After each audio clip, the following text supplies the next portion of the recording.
A reading from the first letter of St. Paul to Timothy, chapter 6, verses 2 C to 12.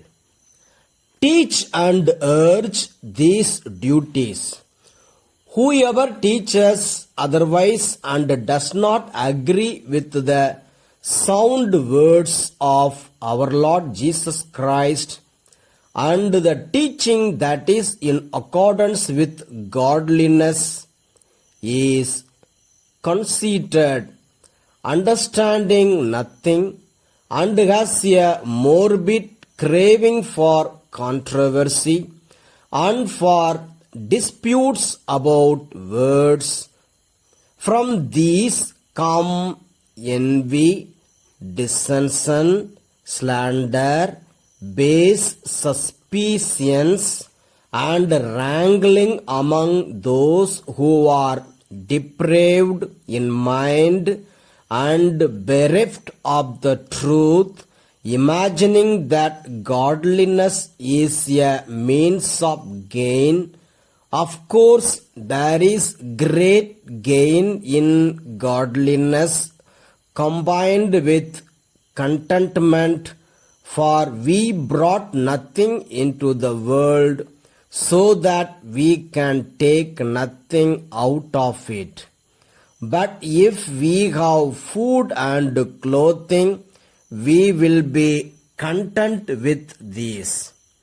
But those who want to be rich fall into temptation and are trapped by many senseless and harmful desires that plunge people into ruin and destruction. For the love of money is a root of all kinds of evil, and in their eagerness to be rich, some have wandered away from the faith and pierced themselves with many pains. But as for you, man of God, shun all this.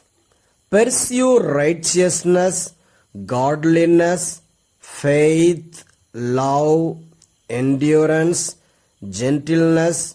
Fight the good fight of the faith.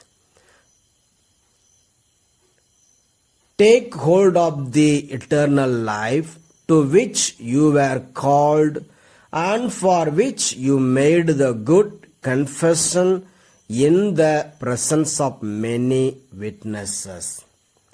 The word of the Lord. Thanks be to God.